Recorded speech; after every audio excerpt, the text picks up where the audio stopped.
So if I'm not bringing Rapinoe, the player I would like to see make this World Cup roster is Morgan Weaver. I think she's been amazing this year in Portland. Crystal Dunn is my defender because of her versatility. She's had 5 goals this season in the NWSL. She can do the defensive work. She's certainly 90 minutes fit, and that's what we need on our back line. When you coach girls, I can be a lot harder on girls than I can on boys.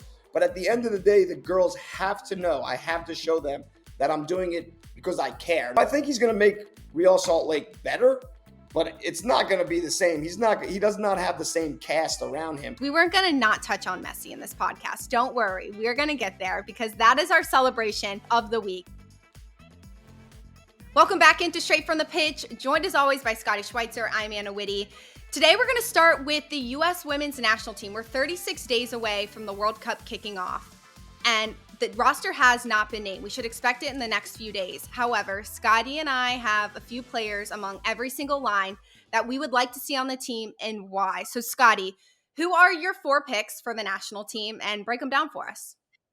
Okay, so the way I go about it's a little bit different. I think there's a couple positions that we're pretty sure we know who's going to make it. In a sense, like for me, for goalkeepers, I think Nair and Murphy are shoo-ins for 2 of the picks. For me, now she just got injured last game, so I'd really have to see where her injury is. But everyone seems to think that Adriana French is going to be the 3rd goalie. I don't think so. I don't think she's had a good enough NWSL season this year. We can't go on our past. It's the goalkeeping position. So I would bring in Kingsbury, would be my 3rd goalie.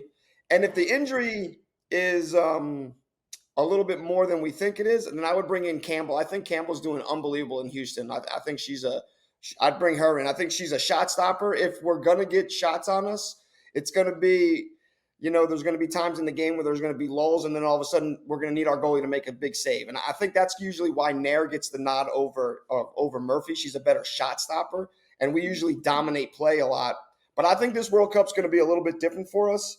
So I think we're going to need a shot stopper in there. So I would bring Kingsbury. If the injury is a little more than we think it is, then I would bring in Campbell. But Adriana French would not be my 3rd goalie. For the defenders, listen, I don't know what's going on with Sauerbrunn, but that's a lot of games she's missing, and she's not going to have a lot of time to get game fitness in. So she's a liability to me, but I think like the one shoo-in in the back line for the U.S. is Emily Fox. I think we know what we're going to get. I think we know exactly how she's going to play. She rises to every occasion the same way, whether it's a pickup game or a World Cup final. She brings the insane intensity every single time she plays. So I think Fox, for me, in the back is a shoo-in on the back line. In the midfield, just like Sauerbrunn, where is Lavelle? Like, what's wrong with her? How bad is this injury? And then not just is she going to be fit, but then is she going to be fit, game fit? Is she going to be able to play? Is she going to be able to play 90 minutes on that muscle, whatever she's been hurt? That's, yes, probably healed, but weaker than it ever was because she hasn't used it for so long. So in the midfield, for me, man, the only one I think for sure is Sanchez, because there's a whole bunch of players like, as far as the way, I know Gotham's playing good, but it's a team-oriented thing. I think Savannah DeMello is doing better than Christy Mewis. So she'd be my pick in the midfield.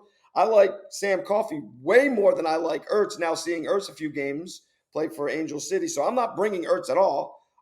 That's my midfield. I would say Rose Lavelle, but again, we haven't seen her all year. It's like, it's hard to bring in a player that's been injured for so long and to expect so much from them. And then up top, I think the easiest one is Sophia Smith. I mean, she's been great all year. She gives you ability to play the 9. She lets you be on the outside. I think the forward line, which is in the past has been, who's going to be there, this player. I think they've pretty much solidified themselves. Like I have Smith, Williams, Rodman, Thompson, Morgan, and Hatch. Now, Rapinoe walked off the field the other day with a calf injury. And the calf injury is usually an older player's injury and an injury that's really hard to recover. You think you're better, then you re-injure it. Then you think you're better, then you re-injure it. So if I'm not bringing Rapinoe, the player I would like to see make this World Cup roster is Morgan Weaver. I think she's been amazing this year in Portland. And she is not the reason slip here and there in the standings and lose games. She has been amazing every single game that she's played this year. So those are the players that I would like to see make this roster. That I think some of them are easy picks, but then there's a couple of them I think, man, they've been so good. And if he's going to say I'm going to use the NWSL season for some of my last picks, then these players that are doing what they're doing in the NWSL definitely need to be looked at for this national team. I agree with you on Morgan Weaver. I saw that too. Someone had mentioned just the fact that she has made such a huge change from her game, I guess, like really taking her game to the next level this season. And I think she's done a good job for Portland. So why not, especially if you can't rely on Rapinoe? The biggest thing with the World Cup is, why are we even evaluating or thinking about bringing players who have injuries and can't give you a full 90 minutes? The exception could be like a Rose Lavelle, a Becky Sauerbrunn, maybe not even Becky Sauerbrunn. I could see Rose Lavelle just based off of what she gives. I agreed with you on some of these, Scotty. Some of them I have some different players. So we'll go back to the goalkeeper. Completely agree with you about Aubrey Kingsbury. She has only had 10 goals against, 3 clean sheets in 11 games so far. I think she is definitely the starter over Alyssa Nair, who's had 28 goals against in 11 games. Granted, Chicago's been so bad Yeah. in the NWSL this season, but some of those goals have been clearly her mistakes. My second as well was Casey Murphy with the Courage. She's had 11 goals against and 5 clean sheets this season for the Courage. So I think between Kingsbury and Murphy, those are my 2 goalkeepers in net. Crystal Dunn is my defender because of her versatility. With Portland, she plays a little bit higher for the national team. She plays on the back line and that outside back position. And this U.S. national team is going to have to be able to score goals. She's had 5 goals this season in the NWSL. She can do the defensive work. She's certainly 90 minutes fit, and that's what we need on our back line. So I'm going Crystal Dunn as my number 1 pick on the back line. Within the midfield, I agreed with you with Rose Lavelle. She only has played 2 games for the NWSL this season, has only played 4 games for the national team. So all in all, she's played 6 games in the year of 2023, which doesn't give you enough evaluation for a player come end of June to see if you can bring her to the World Cup. Like, is she going to be able to play? Is she going to be able to move the way that we normally see her? Is she going to be confident enough to move based off of whatever injury she has right now? So if it's not a Rose Lavelle, I didn't stick with the midfield. I kind of went wider with Trinity Rodman and how she's made huge improvements since February. She's been electric down the flank for Washington. She can create stuff on her own. She can do the defensive work, which should help out this national team because I feel like in pockets they struggle, and she can do that work for them. And she's 90 minutes fit. And then on the attacking line, my 1 player is Alex Morgan, and she's reliable. And that's what this national team needs, is a player who can be reliable, who they can be confident is on the field with them to help them score goals. She's had 5 goals, 2 assists this season with the San Diego Wave. So if I'm picking, I'm doing either Kingsbury or Murphy in net, Crystal Dunn, Rose Lavelle if she's healthy, Trinity Rodman, and Alex Morgan as my shoe-ins. Definitely should be on the starting 11 this summer. I will say this: just watching everything kind of come across as it is now that the World Cup's getting so close. We're getting lucky as the United States in the sense that some players are declining to play, some players are still injured for other countries, big name players. But again, we were ranked number 1 in the world. Whoever we take, I think, needs to realize they need to be hungry. And like, teams are coming after us. Teams have gotten better. The English team is better. The French team is better. Spain is unbelievable. The Germans are really good. So I think if we're taking players, like, we can't get away with let's give them one last hurrah like we have in the past. Teams are they don't want us to be number 1 anymore. And we need to bring some hungry players in that want to make a name for themselves, but also keep us on top. And I think that's going to be a big key, that whoever we do bring has to realize the magnitude of the situation, not just because it's a World Cup, but we've been on top for a long time. And I think teams are starting to see that we have some deficiencies and they can attack at us. So we need to bring some players that need to make a statement in this World Cup and say, we're not going anywhere. We're here to stay. And that's the way it's going to be. I assume that teams watched the Ireland games this past winter and saw that the low block really worked. And the teams that the U.S. women's national team has to be able to solve those low blocks a little bit better. Alex Morgan is one of those players, like, she loves the ball over the top, being able to run, be 1v1. She's not going to find herself in those situations a lot in the World Cup because of how these teams are going to look to defend them. So I think the way that we talked about the North Carolina team and how teams in the attack have to be dynamic, rather the courage has to be dynamic, the U.S. has to do the same thing. I'm not confident that they have that solved without Mallory Swanson on the roster. And I'm not sure that the attackers have that fluidity to run in and out with each other. It should be interesting. That's one of the reasons why I said Crystal Dunn, because she seems to have that solved in the attack for Portland and can slide up there for them. But it'll be really interesting to see how, within that time span that the national team has in training to work on it, how they're going to try and solve these low blocks. Yeah, there's gonna be certain games where we're gonna have to play through with passing. There's gonna be certain games where it's gonna be isolations one-on-one. And you're right, without Swanson, without Lavelle, I think Right. those are going when it needs to be isolation and taking players 1v1.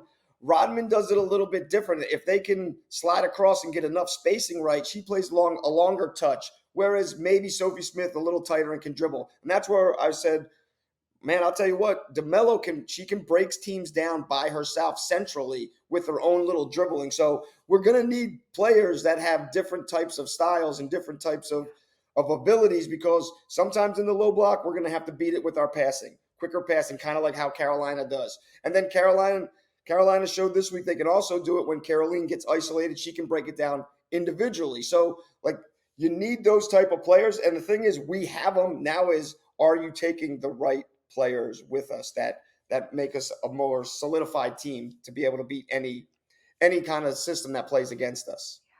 It's concerning that we don't have a goalkeeper locked, that Becky Sauerbrunn hasn't been playing in NWSL, Rose Lavelle hasn't, and we don't have Mallory Swanson. Those are all three lines that we don't have solved, and we don't have our top player currently playing right now. So it'll be interesting to see how the U.S. Women's National Team head coach Vlatko Andonovski looks to solve these issues. And they only have 36 days. I can't believe it's that close. But that is a very short period of time. We should be expecting the roster announcement soon. As soon as we hear what that 23-man roster looks like, we will definitely be breaking it down on the podcast. Staying on the topic of national teams, the U.S. men's national team still doesn't have a head coach. They hired BJ Callahan to be the interim head coach for the time being. However, one of the coaches that people have been talking about and have been speculating since January is LAFC's head coach Steve Cherundolo, who had 87 caps with the U.S. men's national team from 99 to 2012. He's played in 3 World Cups. He played and coached in Bundesliga. He was an assistant in 2018 for the U.S. men's national team. And he is now in his second season coaching LAFC, who won the Shield and MLS Cup in 2022. And this year, most recently, lost in the CONCACAF Champions League final. Most of his coaching career has been with the youth level. How could he take his experience with MLS, with the youth level, and potentially apply it with who we have on the men's national team? First, I think Cherundolo I thought he was a very good player, and I think he's a phenomenal coach. I really do. He's proven that overseas. He's proven that at the youth levels. He's proven that in the MLS. The thing with Cherundolo for me, though, is he is a day in and day out type of coach. He needs to be with his team. They're constantly working on. When you watch LAFC, you can see that they have worked on things every day in training all year. So their team gets better and better and better as it goes. And then with injuries, players come in and they fill in the spots and they fill in the gaps and they do their things. My concern with Cherundolo being our national team coaches, one, he doesn't have LAFC. They have some really, really talented players, and they fit right into his system, the way they play and the style they play.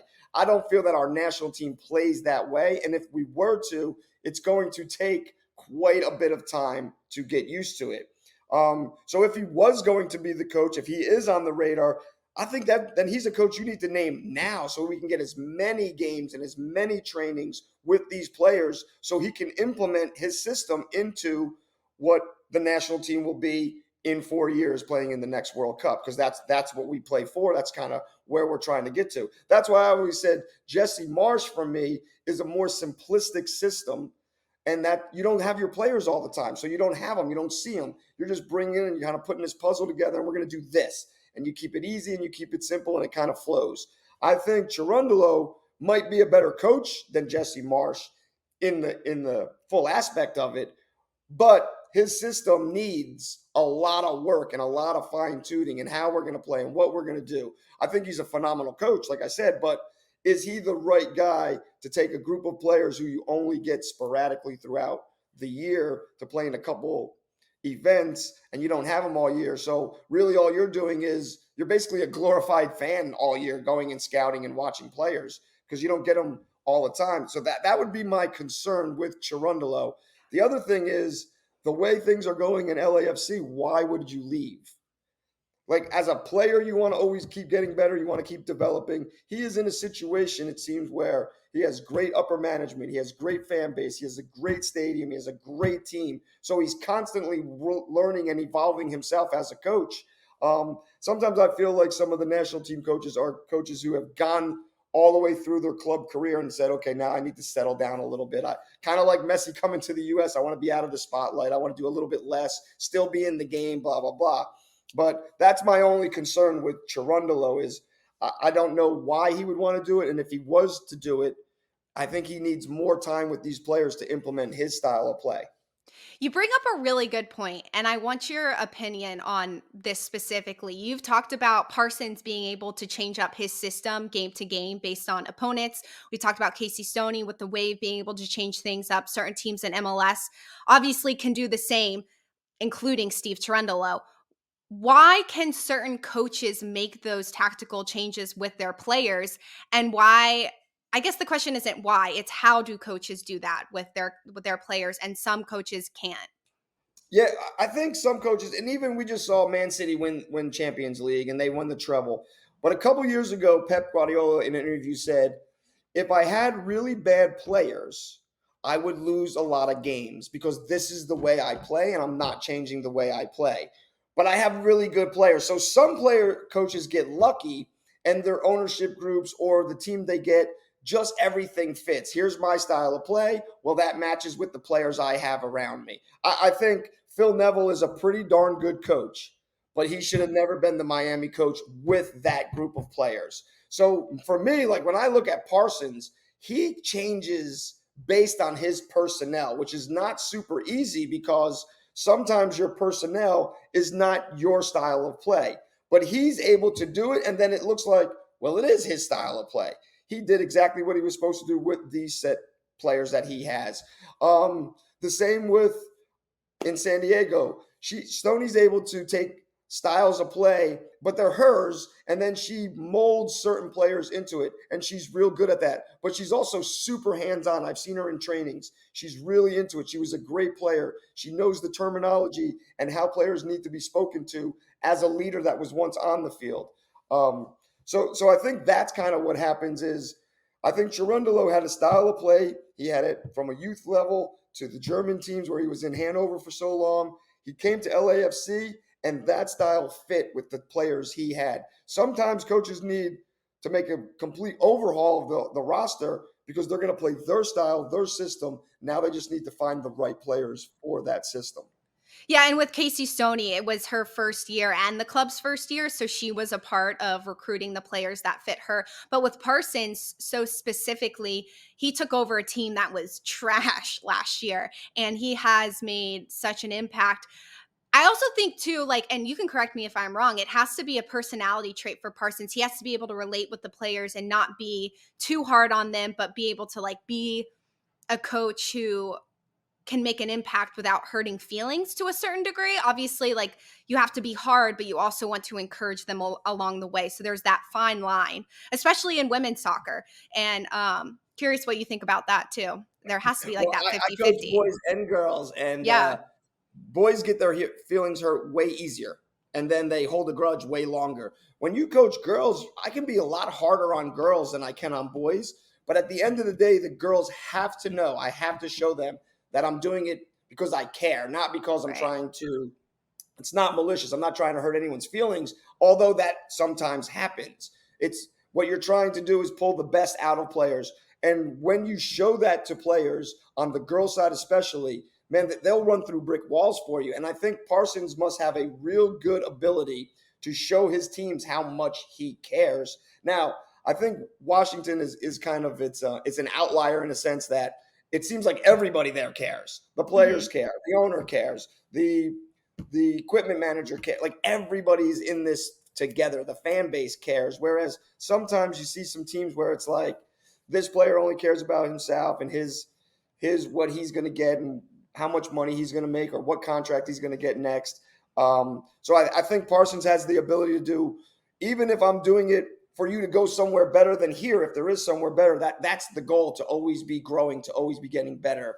And we're going to do it together. And some days aren't going to be easy, but that we know we're doing it together, we'll be able to get through it. It's really interesting to see, like you mentioned, the fact that like Parsons can change his game on the fly. They can change their system and they still stay intact. And teams like Chicago cannot do that. They cannot change their system and make it work. And granted, Chicago, when it comes to a club level, is in a completely different position than the Washington Spirit are in. So you can't even compare. But it's really cool to see. And like we spoke with Coach Stoney last week talking about Kaylee Reel playing next to Gurma, who gets, all the accolades. She gets the whatever. The fans love her, which is fair. She's a great player, but Kaylee Reel does the work next to her too.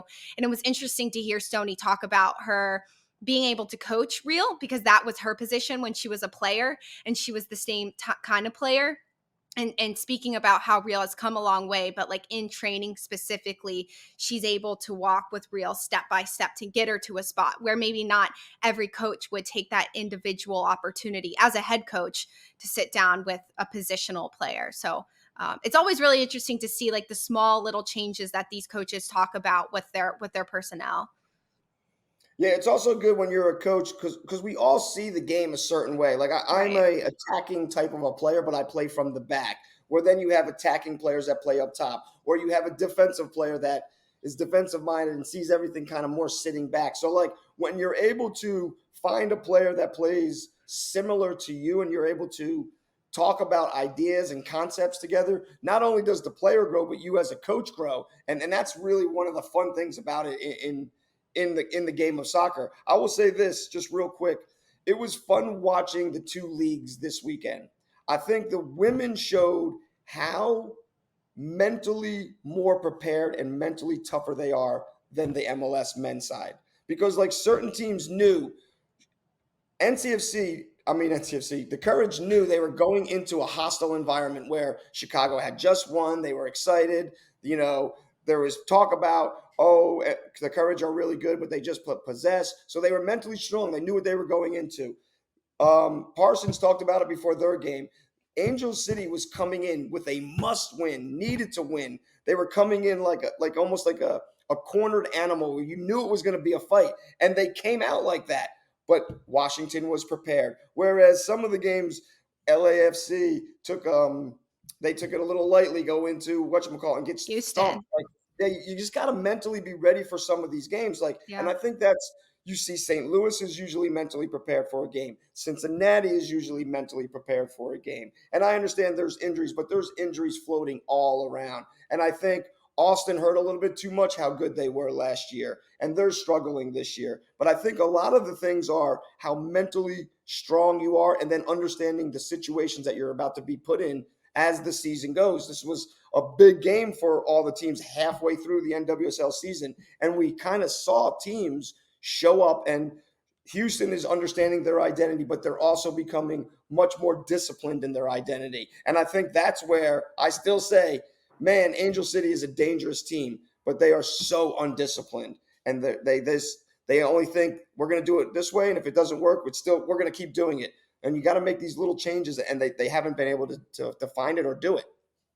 Yeah, Angel City lost to the Washington Spirit 2-1. Houston Dynamo lost, or actually, rather, they beat LAFC 4-0 at Yeah, home. a whooping, just a It, whooping. Yep. yeah, it was a very hot game. They said it was like record heat in Houston that day. However, that you can't really use the weather to excuse by a Yeah, 4-0 beating. That's a that's pretty right. big number. So Steve Cherundolo is still one of those coaches we'll definitely be keeping our eye on, especially here in MLS, what he's doing with his personnel and what the potential rumors are with him with the U.S. men's national team. We've struck it home. I feel like we need a solid head coach. We need an announcement here soon, especially with the Men's World Cup just around the corner here in the States. Staying with the North Carolina Courage, Scotty, since you touched on them, what they needed to do was score goals. And man, they did just that. 5 goals on the road against Chicago. Caroline had a hat trick. North Carolina had 14 shots. 8 of those shots were on target. They possessed 56% of the game, which isn't the number we normally see this Courage possessing at.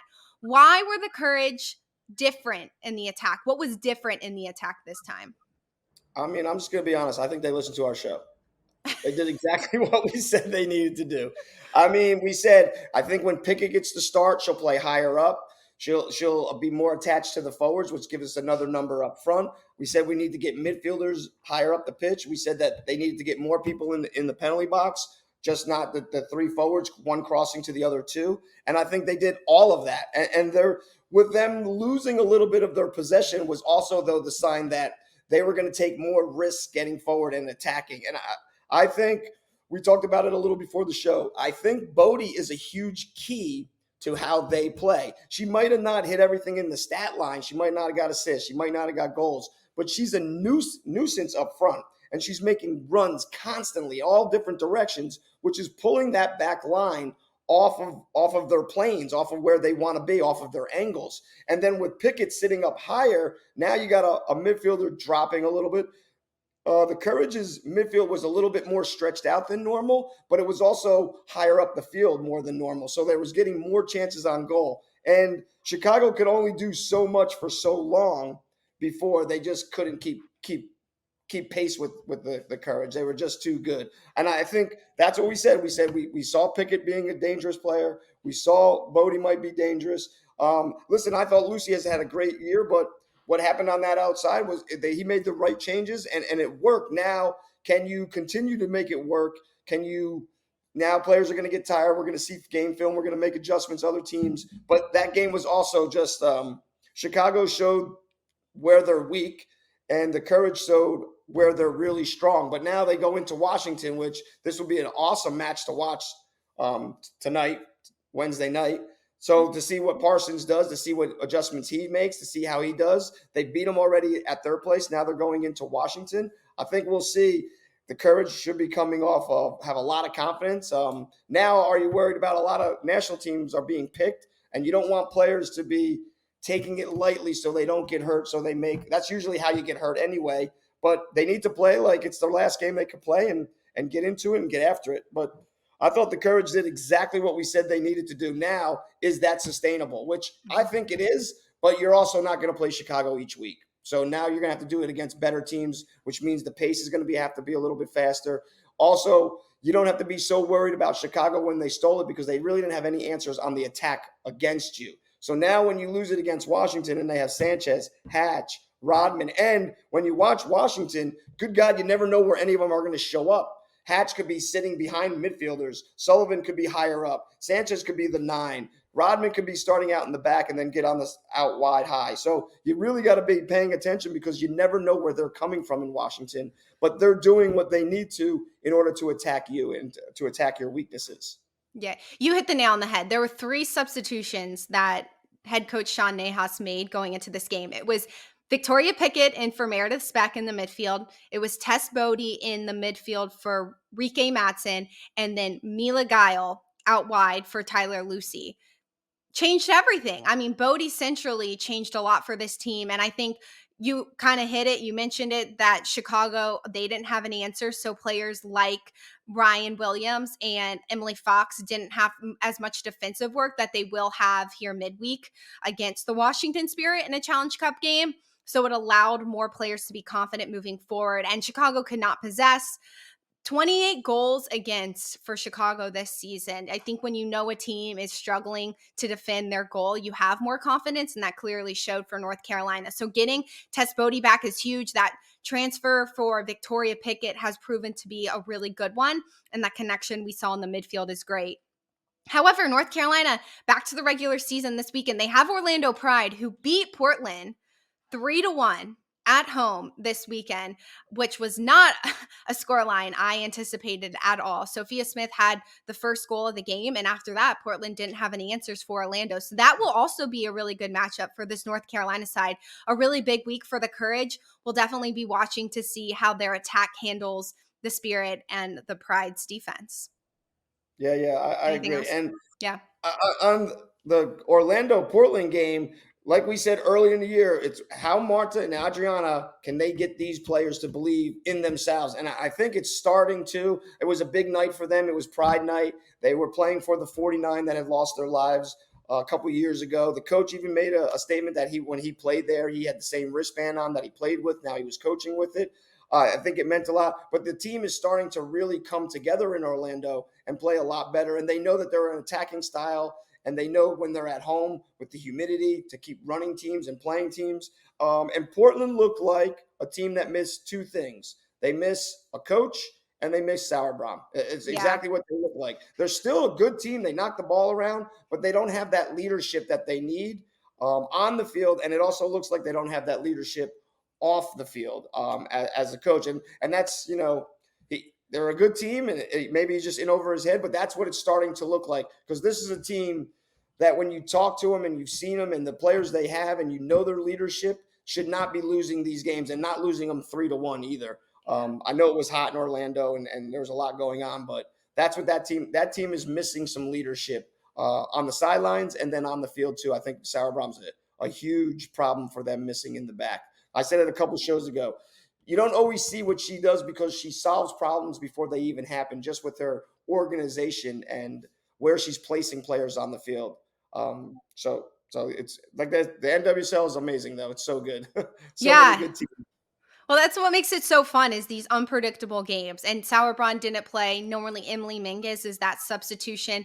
Emily Mingus was out with an excused absence, so they had Megan Nally back there centrally. Not only does that affect the back line, but you could tell that lack of communication affects Sam Coffey, which affects the rest of the field moving forward. So not having consistent lineups is something that has affected a lot of teams. That's especially what Coach Coombe has said about this Angel City side, who I did that game this weekend. I was counting the lineups. They have not had the same lineup in a back-to-back games. Additionally, Angel City has the smallest active roster in the NWSL. So they just don't have the talent that some of these other teams have the ability to substitute and move around with.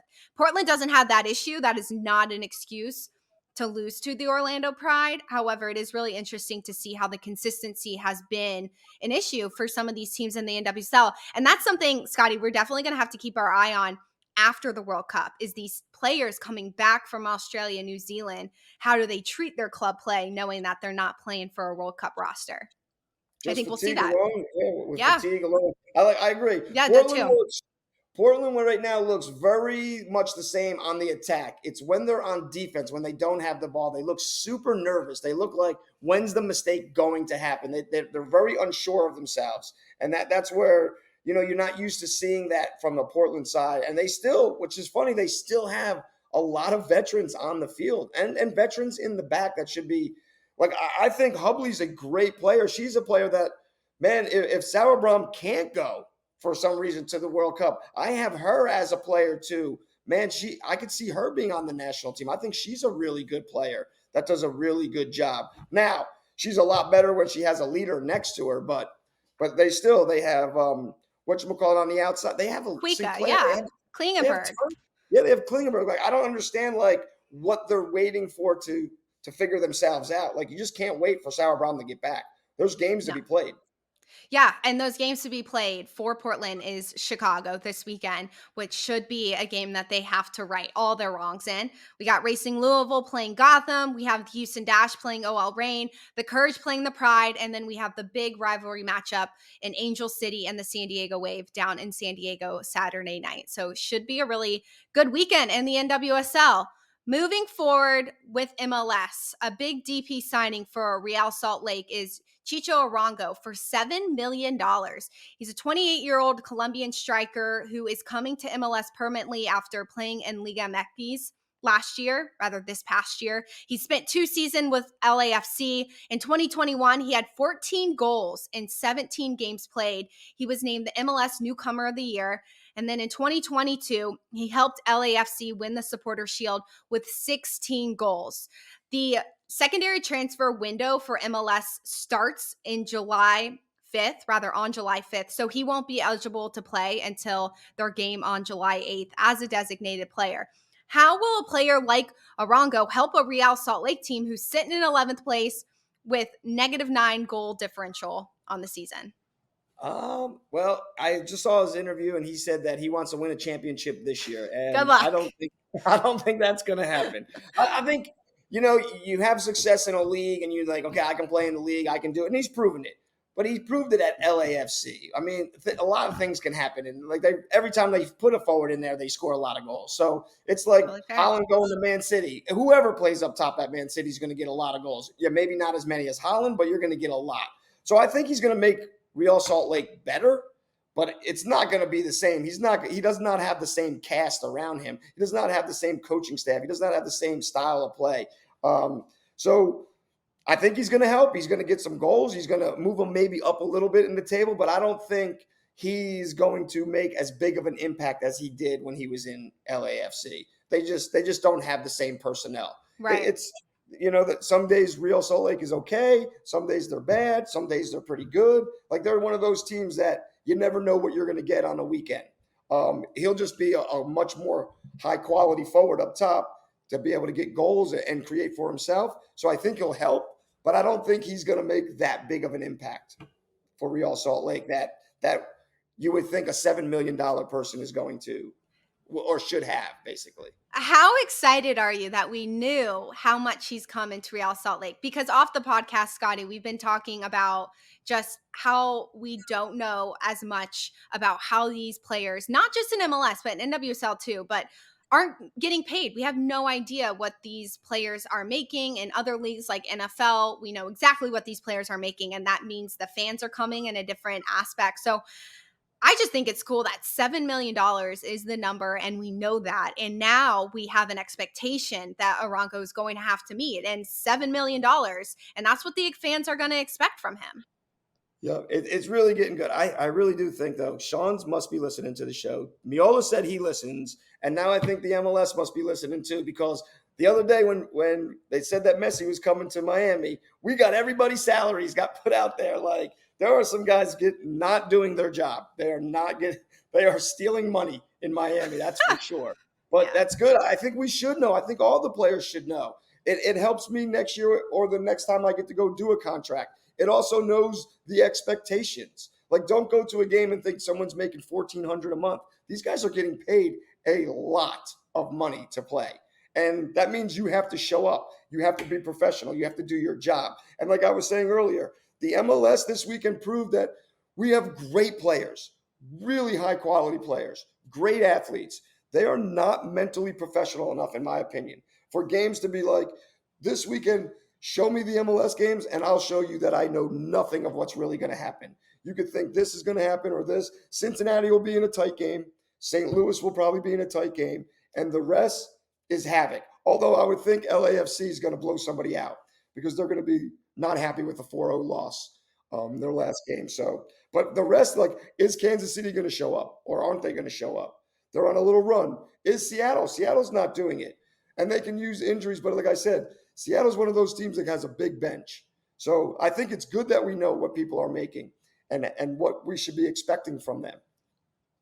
LAFC plays Houston Dynamo again today, actually. And then they have Sporting KC on the weekend. So we'll be really interesting to see what their reaction is to that 4-0 loss this past weekend, the Dynamo and then Sporting KC. I agree. I think we'll definitely have a show where when we have more time to be able to break down the numbers of some of these high expectant players in MLS and even the low expected players and how are they performing and maybe outperforming the money that they're making. And there should be that equilibrium that these players are kind of meeting in the middle of just how much they're making depending on how they're performing. Speaking of money, and guys, we weren't going to not touch on Messi in this podcast. Don't worry. We're going to get there because that is our celebration, both of our celebrations of the week.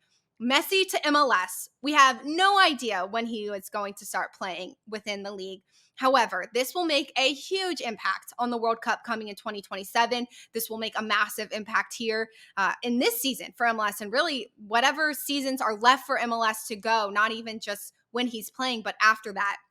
The biggest stat that stood out for me is Inter Miami's Instagram now has over 7 million followers, the most followed US sports team across NFL, NBA, you name it.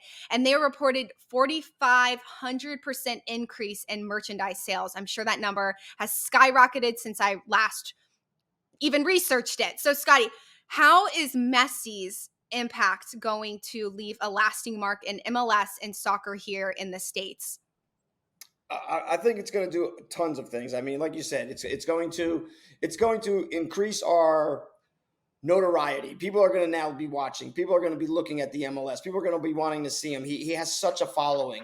People are now believing that if Messi picked this league, it must be okay. It must be a pretty good league. Now, he has said some things that make you a little hesitant, like Messi could pick any team in the world, and he picked the worst team in MLS standings. Like that's a little bit so that he said he wanted to be a little bit out of the spotlight. Like you're never going to be out of the spotlight. He's never going, no matter when he's done playing, he's not. So I think he really picked a city, which is understandable. It's totally understandable. But I think we're going to see other players start to come because he's come. Now, I don't think they're going to generate what he generates financially because of what he does do. All the Miami games are sold out. It was Yeah. cheaper to go to a Miami Heat finals game than it will be to go to Messi's first game when he plays in the MLS. So I think it's going to be, just fantastic for the league. It gives us something. Hopefully, what he does is when he comes here, he raises the standard too. Mhm. Like I think I just read that throughout the year you have to have 16 chartered flights. Like I'm pretty sure that Messi is always on a chartered flight. Like these teams that he's played for have their own plane. Um, Could is you he going to imagine Messi and coach? I'm sorry to interrupt, but, like, could you picture that? I mean, if No, I I saw him said and he's gonna be coach. flying his own plane to the game, and they're gonna Yeah, use that for exactly. That'd be like goodness. Prince Harry flew coach home from his dad's coronation. Everyone was like, "What is happening?" Anywho, Yeah, so like, is he going to play on turf? There's just yeah. going to be standards that he's going to want. I think he's going to raise the standard in trainings. If he doesn't raise the standard in training, then we're going to find out that he's just here to retire, basically. And he was setting up a base, which he's already has a house. But a lot of players are talking about coming. So I think I think it's going to be great. Like there's a huge buzz about soccer. It's fantastic. It's not just because it's the summer of soccer. We got the Women's World Cup, with the Men's World Cup just went by. The Champions League just finished. The Gold Cup's here. The Copa America's here. Like there's so many things going on in soccer, and now Messi comes to the MLS. So hopefully he raises the standard all the way around the pay structure, the fields. He'll make more fans. Players are going to have to play better because there's going to be more fans there. There's going to be more coverage. There's going to be other media outlets that are going to be covering that aren't going to be so nice to players when they play bad. I think that is going to be a huge thing. The other thing is being a Miami fan, and I was teasing my daughter the other day saying, see, you should have been a Miami fan like me from the beginning and just dealt with all the terribleness because now we have Messi. Granted, she is an LAFC fan, so she's doing all right. But I think he'll be like, okay, he's probably got a coaching list that he wants to be brought in, who he wants the style of play to be. The designated players are going to want to show that they're like Messi and can be as good as Messi. So they're going to start playing better. The younger players, once they get through, I think the nuance of meeting their idol is going to help them be better in trainings. I think he's going to raise the standard of the game in the United States.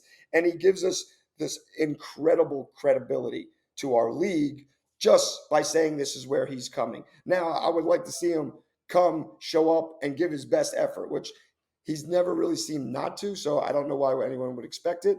But we need his best effort in order for it to mean something also. Or we're just going to look at it like he was just coming to finish out the career.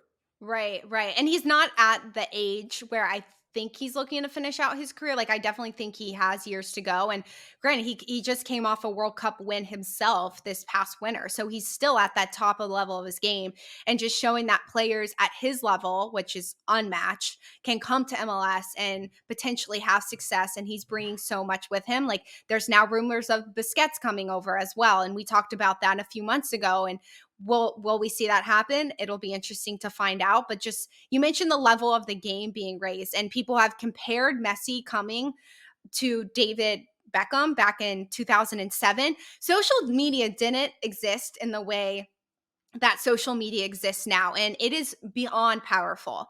And I think that Messi coming, and how we've already seen Inter Miami take off, but other teams take off, and people are going to be traveling from, let's say they live in the middle of nowhere, Ohio, they're going to be traveling to Columbus and Cincinnati to go watch Messi play and pay whatever that fine is, I guess, whatever the ticket price is for him to come and play. I think just like all across the board, really, you hammered it home, Scotty, so I don't really need to touch on it anymore. But it'll be interesting to see how, from a social media aspect, if I were an Adidas athlete, I would be very thrilled right now, because Adidas is getting a ton of attention because of Messi being an Adidas athlete. So just the brands, the game here in the States will be risen. I think we want as many people to be fans of the sport come 2027 when the World Cup rolls around. So it'll be interesting to see just how uh, his brand impacts, and how he impacts Miami more specifically, and just his presence down there. I would be interested to see, like, has anybody compared Taylor Swift concert price tickets to a Messi game ticket in Inter Miami? Yeah, I don't know. I had said something to somebody the other day, and like, there's a lot of teams are selling out because it might be Messi's, and I'm saying, like, man, I tell you, if I'm in Portland or Seattle, like, you're on turf. I don't see him playing on turf. I just don't see him getting You on think he'll turf. just sit out? You think he'll just be like, "I'm done for I the think season"? he's got the rights. I mean, he's getting a part Yeah. of Apple's deal. He's getting a part of Yeah. Adidas America. Like, they made a lot of these things for him to be able to come over. The thing I think will be, like you mentioned before, Busquets. There's rumors Busquets is going to sign. There's rumors about Suarez, even though he's under contract, they'd have to kind of buy him.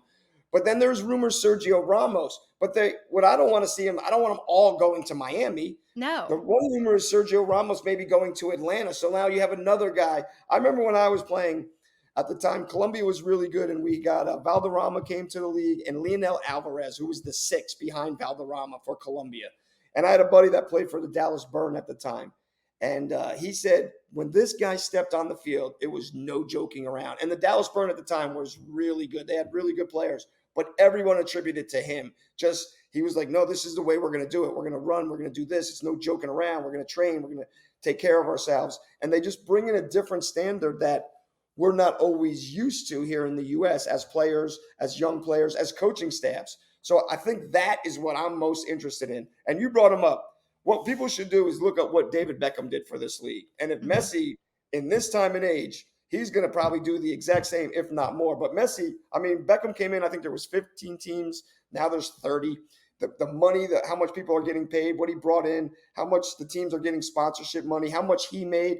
I just think it's amazing what David Beckham has done. And to have those two attached, which I would think Beckham is a very savvy. The Beckhams are very savvy financially and business wise, which nobody could make it in Miami. They've already had a team that failed. Lower seeded teams have failed. Beckham is maybe not doing the winning yet, but he is not failing in Miami. They are not failing. His team is not failing financially. So I think that is another way. It's going to be staggering what these two guys can do for this league and make it such an impactful. And I'm loving it because I'm always talking about the impact you can make on the future generations. Well, everybody knows Messi's coming to Miami. Everybody knows it in the United States if you play soccer. Shoot, everyone around the world knows it. It's been like the topic of discussion across all soccer in the last few weeks, rather last week, really, since it's been made official, unofficial. There still is some question marks, so you can't say like it's written in stone Right. anywhere, but it's said, and he has said it himself. And I know he's not a native English speaker, his kids I know speak English. His wife speaks English, but it'll be interesting to see like over the years how I know he's working on it. I've heard it's rumored that he's kind of trying to get better at speaking English. But you mentioned the playing surface. Miami doesn't play in Miami. They play in Fort Lauderdale. Not sure if Messi knows that. But will Messi, or rather will Inter Miami have to move to Miami proper and have to build an even bigger facility because Messi is coming in? And will that be an expectation for Messi with, what the buy-in he has basically within the league? So there's so many question marks around just like him, what's happening, contracts, what's going to change, what's going to be risen to the next level. But I think across the board, everyone can say that Messi's going to raise the level of everything here in the States. And it'll be really exciting to see, in the next few months, once we've seen him play in a few games, how people are turning out to games, what people are saying, people who aren't originally soccer fans but watched the World Cup and Messi win this past winter now become fans of MLS and potentially NWSL. Listen, I think this Messi move is the greatest. I'm so glad it's happening. I'm so glad I'm in the United States. I'm so glad I'm going to be able to watch it take place.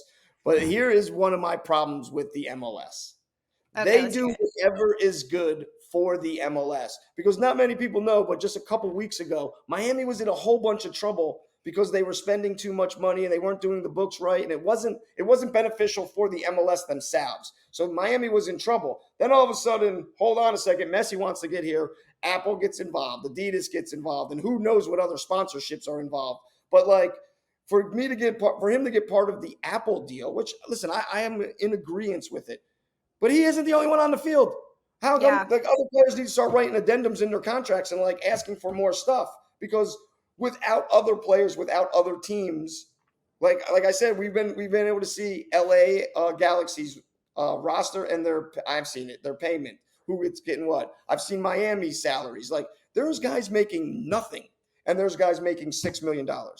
There's guys making 60,000. Like I'm pretty sure 60,000 is going to be hard to live in Miami with the price of living in Miami. Yeah, So for like sure. to me, it's like this is great. I hope it helps. I hope Messi does for soccer what Tiger Woods did for golf, whereas everybody started to make money off of it and Yeah. everybody was helped by it. So that's my only problem is like when it's good for the league, commissioners, higher ups, big guys, things are done so they can do it. When it's not good, then it's on the team and there's a punishment. That's listen, this is great. We needed Messi to come here, do whatever you needed to do it.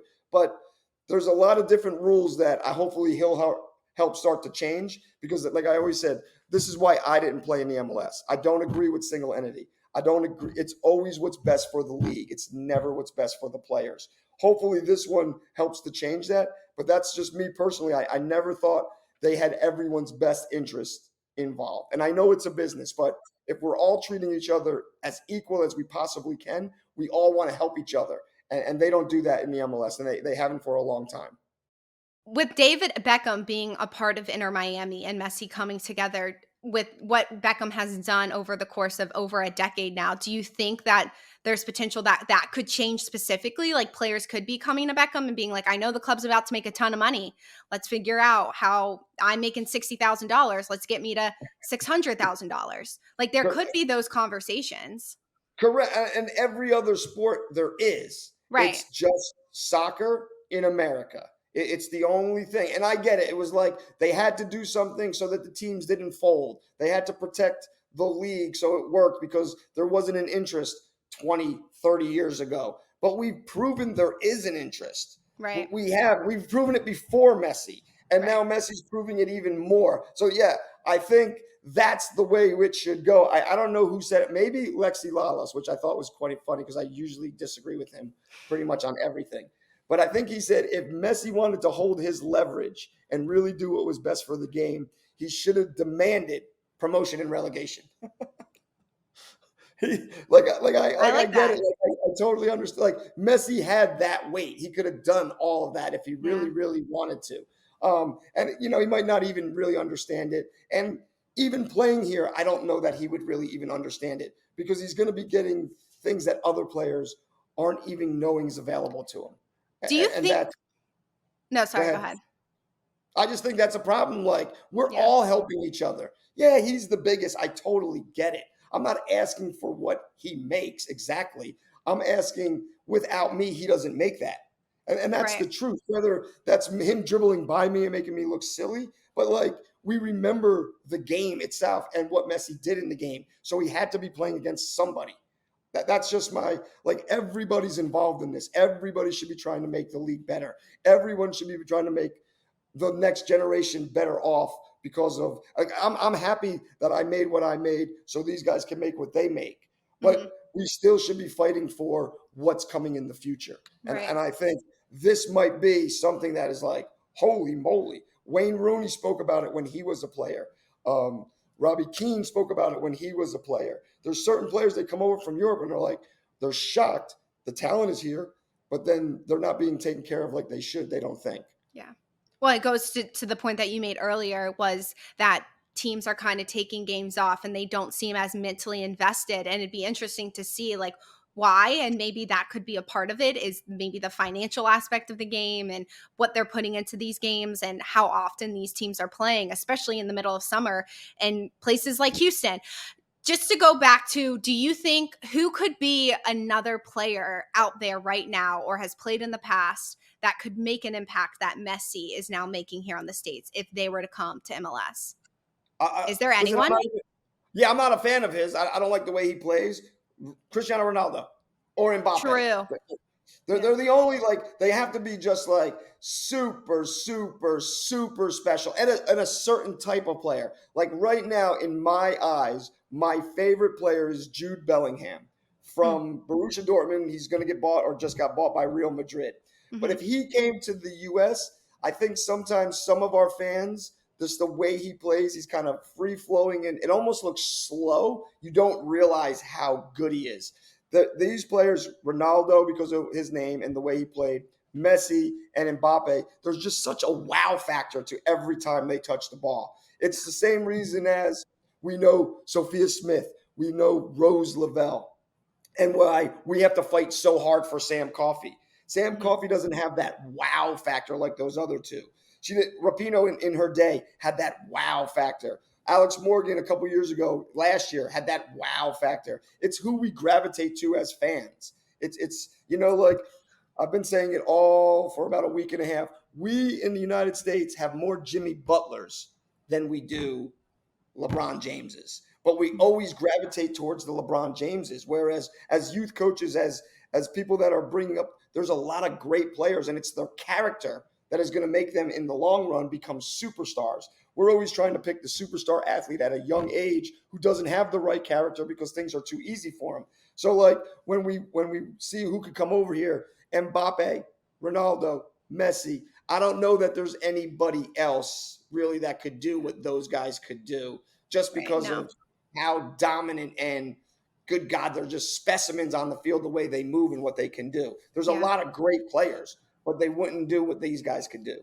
That proves that there's a lot to grow here in the States. Fans need to get a little bit more savvy with their knowledge of the play and why players are good at what positions. We have that in NBA. We have that in the NFL, not in soccer. And Messi definitely is going to take that level to the next level. So, yeah, we'll be interested to see. We'll keep an eye on when Messi is coming, when his first game is going to be, what the ticket price is compared to a Taylor Swift concert ticket price, because I'm personally really interested. Her concert's been everything this summer to basically everyone except me. So, yeah, guys, thank you so much for tuning into this week's episode of Straight from the Pitch. Make sure to follow us on Instagram, Twitter, TikTok, on YouTube at SFTP Pod. Leave us a 5-star review. Please, please, please leave comments in below. We love to have conversations, and we will see you back here next Wednesday.